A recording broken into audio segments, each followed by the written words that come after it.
ابو دجانہ رضی اللہ تعالیٰ عنہ ایک صحابی ہیں، ابو دجانہ رضی اللہ تعالیٰ عنہ ایک صحابی ہیں، اور یہ ایک بات فرماتے ہیں، اور یہ بات بڑی سننے والی ہے۔ ان کی وہ بات سے پہلے تھوڑا سا پس منظر میں ان کا بیان کرتا ہوں۔ ابو دجانہ رضی اللہ تعالیٰ عنہ وہ صحابی ہیں جو مدینہ کے انصار میں سے تھے، اور انہوں نے صبح و شام اللہ کے نبی کی خدمت میں گزارے تھے۔ یہ بدر میں بھی آپ کے ساتھ جنگ میں شریک رہے، احد میں بھی آپ کے ساتھ جنگ میں شریک رہے، حدیبیہ میں بھی ساتھ تھے، فتح مکہ میں بھی ساتھ تھے، حنین میں بھی ساتھ تھے، تبوک میں بھی ساتھ تھے، خندق میں بھی ساتھ تھے، ہر غزوہ میں بھی یہ ساتھ تھے، اور جنگ یمامہ میں جا کر ان کی شہادت ہوتی ہے۔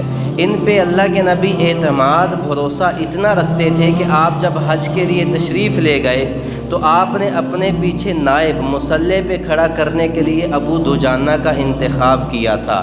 ابو دجانہ ان کی کنیت تھی، نام ان کا سماک بن خرشہ تھا۔ تو ابو دجانہ یہ وہ ہیں، یہ احد میں جب احد کی جنگ ہو رہی تھی تو اللہ کے نبی صلی اللہ علیہ وسلم نے جنگ سے پہلے تلوار نکالی اور صحابہ کے سامنے لہرا کر فرمایا کہ یہ تلوار کون لے گا؟ تو سارا مجمع کھڑا ہوگا کہ اللہ کے نبی کے ہاتھ کی تلوار ہے، شاید مجھے مل جائے۔ پھر آپ نے فرمایا اس تلوار کا حق کون ادا کرے گا؟ تو سارے بیٹھ گئے کہ جتنی بڑی تلوار، جتنی بڑی نسبت، اتنا بڑا حق، اتنی بڑی ذمہ داری۔ تو سارے بیٹھ کے تین ہستیاں کھڑی رہیں، عمر فاروق رضی اللہ تعالیٰ عنہ، زبیر بن عوام رضی اللہ تعالیٰ عنہ، اور ابو دجانہ رضی اللہ تعالیٰ، یہ تین بندے کھڑے رہے، باقی سارے لوگ بیٹھ گئے۔ آپ نے تینوں کو دیکھا تو تلوار ابو دجانہ کے ہاتھ میں دی اور فرمایا کہ اس کا حق ادا کرنا۔ اب یہ فرمایا، ادھر سے جنگ شروع ہو گئی احد کی۔ جب جنگ شروع ہوئی تو ابو دجانہ رضی اللہ تعالیٰ عنہ سر پہ سرخ پٹی باندھ کے لڑتے تھے۔ سرخ پٹی باندھنا یہ علامت ہوتا تھا کہ مجھے جان سے محبت نہیں، یہ جان محمد کی امانت ہے، اسی کے صدقے لڑتے لڑتے قربان کروں گا۔ تلوار ہاتھ میں پکڑی اور عربی میں رجز پڑھتے ہوئے میدان میں اترے، انا الذی عاہدنی خلیلی ونحن بالصفح لدى النخیل الا اقوم الدہر فی القبول اضرب بسیف اللہ والرسول، کہ میں وہ ہستی ہوں، میں وہ خادم ہوں کہ جس کو اس کے محبوب نے تلوار عطا کی ہے۔ اب اس تلوار کی ذمہ داری میرے کاندھوں پہ ہے، میں نبھا کر دکھاؤں گا۔ تلوار پکڑی، اور احد کی جنگ آپ سب سنتے رہتے ہیں، بہت شدید تھی، سخت تھی۔ جب یہ اترے میدان میں تو 3000 کے لشکر کو تہس نہس کرتے آگے بڑھ گئے، تلوار کی ذمہ داری کو نبھا رہے ہیں۔ جب تلوار انہیں دی گئی تو ساتھ زبیر بن عوام رضی اللہ تعالیٰ عنہ کھڑے تھے، جو حضور کی پھپھو کے بیٹے تھے، اور وہ بھی بڑے بہادر تھے۔ عربوں میں نام تھا زبیر بن عوام کا۔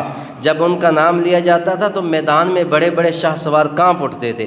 ان کے دل میں یہ بات پیدا ہوئی کہ میں مہاجر تھا، حضور کا رشتہ دار تھا، تو تلوار مجھے ملنی چاہیے تھی، ابو دجانہ کو کیوں ملی؟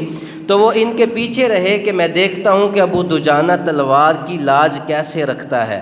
اب یہ جب جنگ کرتے کرتے 3000 کے لشکر کو پار کر کے آگے گئے تو آگے خواتین بھی تھی، مشرکین کے ساتھ آئیں، تو ہندہ رضی اللہ تعالیٰ عنہ، انہوں نے اس وقت اسلام قبول نہیں کیا تھا، تو وہ لشکر کو ابھار رہی تھی، گانے گا رہی تھی، نحن بنات طارقی نمشی علی النمارقی ان تقبل نعانقی و تدبر نفارقی، کہ ہم آسمان کے ستاروں کی بیٹیاں ہیں، اگر تم لڑو گے تو ہم تمہیں سینے سے لگائیں گی، اور اگر تم واپس پلٹو گے تو ہم سے توہین کرواؤ گے۔ یہ وہ جو شاہ سوار تھے، ان کی کافروں کے ان کو حوصلہ دے رہی تھیں۔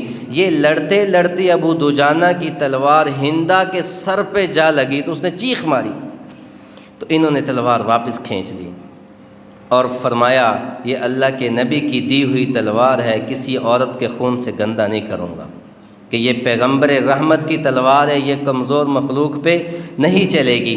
تو یہ پھر واپس آئے اور میدان میں لڑنے لگے۔ اب زبیر بن عوام رضی اللہ تعالیٰ عنہ کہتے ہیں کہ میرے دل میں یہ بات آئی کہ کہیں اس لشکر میں کافروں کا ایک بہت بڑا بہادر سپہ سالار ہے، کہ کہیں ابو دجانہ کا ٹکراؤ اس کے ساتھ ہو جائے تو پھر میں دیکھوں کہ ابو دجانہ کیا جوہر دکھاتا ہے۔ اللہ کا کرنا ایسا ہوا، ادھر سے ابو دجانہ رضی اللہ تعالیٰ عنہ نکلے، ادھر سے کافروں کا وہ شاہ سوار نکلا، اور دونوں بہادر ایک میدان میں آمنے سامنے۔ اور یہ اتنی دلچسپ اور خوفناک منظر تھا کہ کافروں کا لشکر بھی رک گیا اور مسلمان بھی رک گئے کہ ان دونوں کی جنگ دیکھیں۔ اب جب جنگ شروع ہوئی تو وہ جو کافر شاہ سوار تھا اس نے اتنا زوردار حملہ کیا ابو دجانہ رضی اللہ تعالیٰ عنہ پہ کہ یہ گھوڑے سے گر گئے اور ان کا کندھا زخمی ہو گیا۔ اب انہوں نے تلوار کا سہارا لیا اور نعرہ تکبیر بلند کرتے ہوئے اتنا زور سے وار کیا کہ وہ کافر شاہ سوار کے 2 زیریں پہنی ہوئی تھی اس نے، یہاں لگا گردن سے نیچے، اور اتنی جوش سے وہ تلوار ماری کہ چند لمحوں میں وہ یہاں سے تلوار گزرتی نیچے گئی اور وہ 2 ٹکڑے ہو کے گر چکا تھا۔ یہاں پر پھر زبیر بن عوام انہوں نے پھر اپنے سر سے وہ لوہے کی ٹوپی اتاری، سارے لشکر دیکھ رہے تھے، زبیر بن عوام رضی اللہ تعالیٰ نے بھی کھڑے ہوئے تھے، تو یہ پھر بولے کہ میں ہوں ابو دجانہ، میں اپنے پیغمبر کی تلوار کو کبھی نیچے نہیں گرنے دوں گا۔ یہ ان کا تھوڑا سا پس منظر تھا کہ یہ کتنی بڑی ہستی ہیں، ان پہ کتنا اللہ کے نبی بھروسہ کرتے تھے، کتنا اعتبار کرتے تھے۔ کسی مجلس میں بیٹھے ہوئے تھے صحابہ، تو آپس میں بات چلنے لگی کہ کون جنت میں جائے گا اور کیسے جنت میں جائے گا۔ تو یہاں پر ابو دجانہ رضی اللہ تعالیٰ عنہ کی جب بھاری آئی تو انہوں نے کیا فرمایا؟ انہوں نے فرمایا ان ارجع عملی عندی ما ازیت احدا بلسانی۔ تم جنت کی بات کرتے ہو، ابو دجانہ کے پاس ایک عمل ہے جس کے بھروسے پہ وہ جنت میں جا سکتا ہے۔ وہ کیا عمل ہے؟ کہ ابو دجانہ نے اپنی زبان سے کسی کو تکلیف نہیں دی۔ یہ نہیں کہا کہ ابو دجانہ احد میں تھا، ابو دجانہ بدر میں تھا، ابو دجانہ صحابی تھے، کلن وعد اللہ الحسنہ، یہ ابو دجانہ کے متعلق ہے، ایک صحابی کے متعلق ہے۔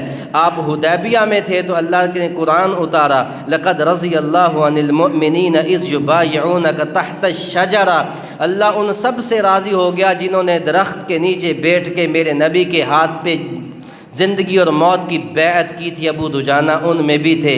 اللہ ان سے بھی راضی ہوا جو فتح مکہ میں آئے تھے، ابو دجانہ ان میں بھی تھے۔ قرآن نے قسم اٹھائی تھی والعادیات ضبحا فالموریات قدحا فالمغیرات صبحا فاثرن به نقعا فوسطن به جمعا۔ جس ہستی کے گھوڑوں کے پاؤں کے نیچے آنے والی ریت کی قسم رب کائنات اٹھاتا ہے، ابو دجانہ ان میں سے بھی تھے۔ یہ نہیں کہا کہ میں اس میں بھی تھا، اس میں بھی تھا، میں احد بدر حدیبیہ میں تھا تو میری بخشش پکی ہے۔ کیا کہا؟ ان ارجع عملی عندی ما ازیت احدا لسانی، میرے پاس اگر اپنی بخشش کا عمل ہے تو ایک ہی ہے کہ ابو دجانہ نے اس زبان سے کسی کا دل نہیں دکھایا۔ یہ اخلاق تھے میرے اور آپ کے پیغمبر کے کہ جنہوں نے جماعت ایسی تیار کر دی، اور خود ان کے کیا اخلاق